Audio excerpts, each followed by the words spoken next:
Hi there, everyone. Thank you so much. I'd like to thank Nell and G2Z for having me here today. And I'd sure like to thank the Cat Haven of Western Australia for supporting the program I'm presenting today.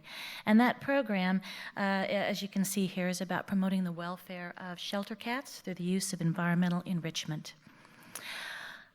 Just briefly, I'm going to set the stage a little bit for the reasons why I developed this program.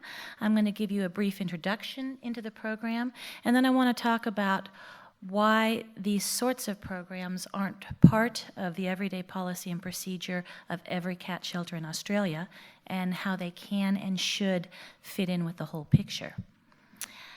One of the most significant factors affecting the welfare of shelter cats are environmental stressors.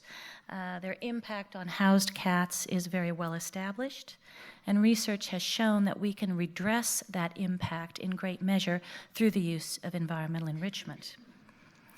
So if we take a look at the role of shelters, large and small shelters, rescue groups were there to provide a safe and caring environment for these animals until we can get them out of the shelter. Ideally, then, a shelter is a haven for these animals waiting to be homed. But the reality is that for cats, euthanasia is the most common outcome.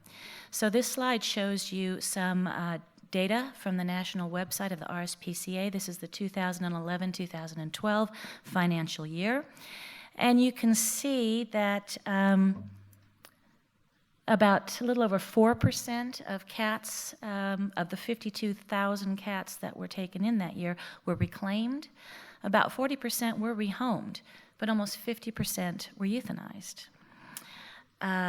So what's interesting about this is that there's been a reported decline in cat ownership in Australia over the last 10 years, but there has not been a corresponding or significant decline documented for intake of cats into shelters. So what this tells us is we have an ongoing population problem with cats in our shelters. Trends in shelters have focused on reducing that population program. So we've talked a lot about that this week, in fact, reducing the intake of cats into shelters in the first place. So there's an emphasis on desexing programs, public education programs, and that sort of thing.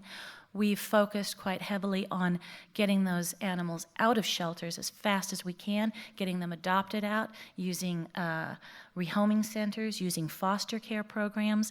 But you know what? There's been less of an emphasis really on how we care for those cats during their shelter stay. Now, as Dr. Miller indicated earlier in this week, animals have an inherent value during their shelter stay, and there's a critical need to examine the welfare practices in shelters. If we can improve the welfare of cats in our shelters, we can increase their well-being and we can increase their adoptability. So animal welfare on its own is a very complex issue, and it can mean different things to different groups of people. There was a paper in 1997, Duncan and Fraser, and they defined animal welfare as referring to an animal's quality of life. So Fraser went on to describe these three interrelated concepts associated with animal welfare. One is basic health and biological functioning. We have affective emotional states, and we have the performance of natural behavior. So you can see that they're three independent but overlapping criteria, and we can use these criteria to assess the welfare state of cats in shelters. A lot of organizations around the world use the principle of the 5 freedoms, and we've talked about that this week. I think we're all familiar with that. And if applied effectively, this principle does take into consideration these overlapping but independent criteria. So basically what we have now is we have a continuing overpopulation problem of cats in our shelters, and we have an effective approach to assessing their criteria. And yet we continue to have welfare problems with regards to cats in shelters. And why is that? Well, number one, there's deficits in knowledge about species-specific behavior among sheltering staff. And in general, shelters do not provide for the species-specific needs of cats. And in fact, many of the housing practices for cats don't allow cats to express their normal behavior. And without a knowledge of species-specific behavior, we can make misinformed decisions, and our best guesses may not result in good welfare for these animals. There's also deficits in knowledge about stressors. What are they? What are their impact on cats? Well, for the cat, one of the major psychological stressors in a shelter environment is the lack of opportunity to express coping behaviors. And when a cat is unable to cope with stressors, the resulting stress can be sustained. And among other welfare implications, sustained stress is associated with disease. So I've just got a few examples of environmental stressors that we see in shelters. Now, the time that cats spend in shelters before being adopted or fostered out prolongs their exposure to these types of stressors. You look at this list, and these kinds of stressors, by definition, really could be anywhere. The difference is that a housed cat has no ability to control his exposure to these stressors. We also have limited application of welfare criteria. Dr. Reed discussed this issue yesterday. When certain criteria regarding welfare are emphasized to the exclusion or detriment of others, well, then we don't have good welfare. For example, we've talked a lot about maintaining health of animals in shelters. And traditionally, of course, there's been a great deal of emphasis on preventing the spread of infectious disease. So sanitation has been and remains, and certainly should remain, a primary focus. And most shelters are really good at providing the basic needs for maintaining life: food, water, litter box, towel to lie down on. And these also go to maintaining the basic health of the animal. But as we heard earlier this week again, good health is not just a matter of the absence of disease and the provision of the basics for maintaining life. And in fact, if that's all we're doing, well, that only represents part of the criteria for providing good welfare. And when we only focus on part of the criteria, we might end up with poor welfare and some of the effects here of poor welfare. So what can we do? How can we help? Well, every effort should be made to minimize the physical, emotional, and environmental stressors in a shelter environment, because reducing stress, we know, is likely to result in improved tractability, a reduced incidence of disease, and increased adoptability. So we can work towards this goal using environmental enrichment. The use of environmental enrichment as a means of improving welfare is still in its infancy as far as research goes, but the research to date does suggest that if we provide an enriched environment for cats housed in shelters, and that means providing the cats with what they need as well as what they want, we can promote their psychological well-being. And of course, it's also important to remember that, environmental enrichment, this is goal-oriented.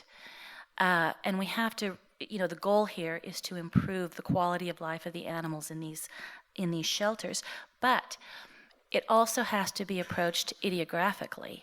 So there's general rules of thumb for what we provide for our cats.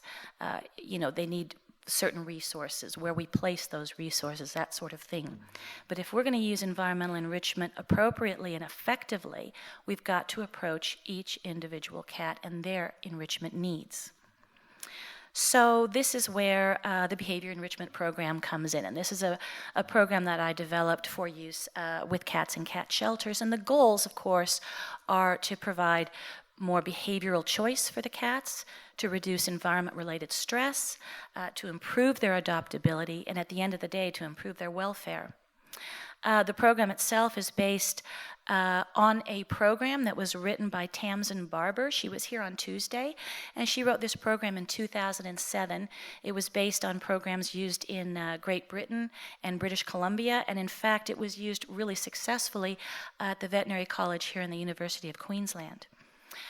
The program is also supported by an extensive study and knowledge of feline behavior, species-specific behavior, and by ongoing analysis of the literature on behavioral needs of cats and the impact of environmental enrichment. And the aims of this kind of program is to provide every cat in a shelter with a positive environment, no matter their length of stay, and really to provide for a more effective application of welfare principles. Okay, so this program is designed to be implemented really by a core group of consisting of a behavior supervisor and a team of volunteers. It's really important, the behavior supervisor, that's an essential part of this program because that is the person who is overseeing all the training and education sessions. They're assessing and monitoring the activities of the team members. They're reviewing all the information that's gathered and using that information to develop and maintain enrichment and rehoming files. Now, the training and education sessions, that's a really, really vital part of the program because this allows the team members to gain a really sound knowledge of species-specific behavior, the behavioral needs of cats, how to observe and record observations, and that's really critical, how to read and understand these types of programs, and how to implement them effectively. So, for the purposes of the training, we've got the Team 1 and the Team 2 members, and they're all trained in recording observations, providing tactile interactions, all of which, very importantly, are cat-controlled, play therapy, object and housing enrichment, and what's called cat comfort activities primarily for the shy guys. Team 2 members are also involved in clicker training, which gives cats a sort of a modicum of control over their environment and can help with stress.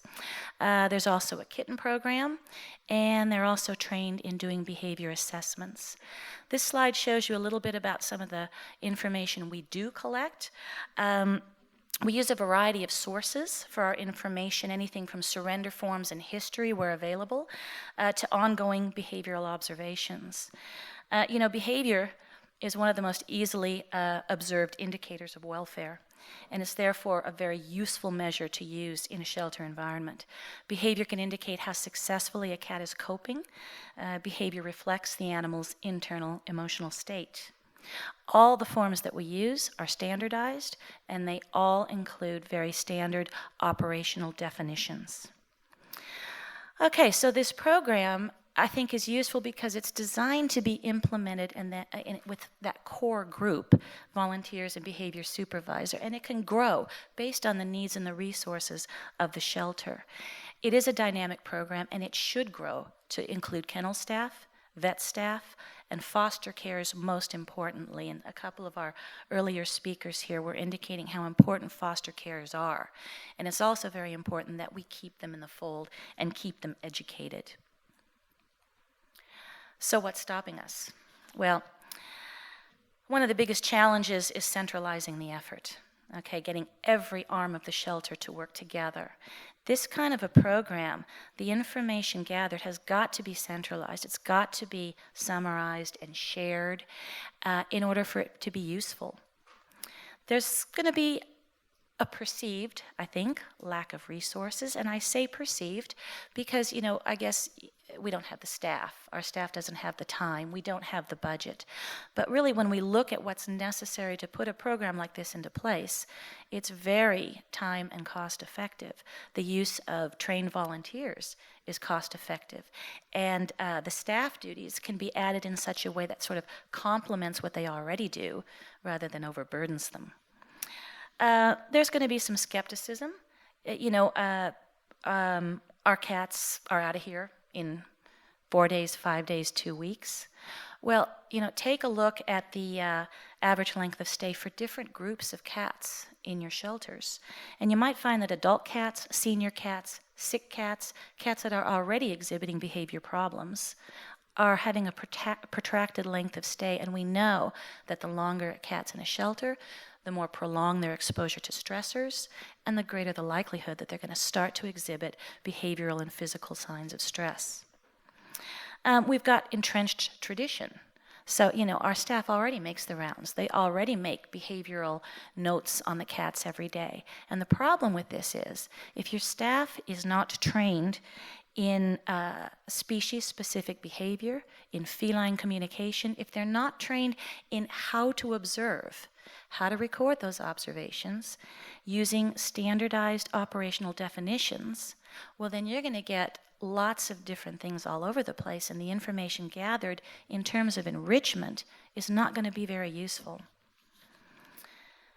Okay, so a behavior enrichment program really is just one of the key components of a welfare-based shelter. And when I say welfare-based, I mean a shelter that is working towards a gold standard of providing good welfare for their animals as opposed to minimal or acceptable welfare.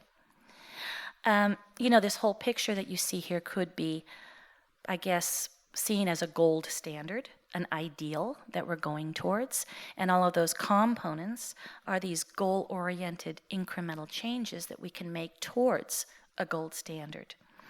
And what we've been talking about all week is making incremental changes in our shelters and our rescue organizations and our communities that reduce intake, maintain health, increase adoption rates, and reduce euthanasia rates. So the point of my presentation today is to emphasize behavior enrichment as an important incremental change, using effective, thoughtfully designed programs to promote the good welfare of the animals during their shelter stay. Thank you very much.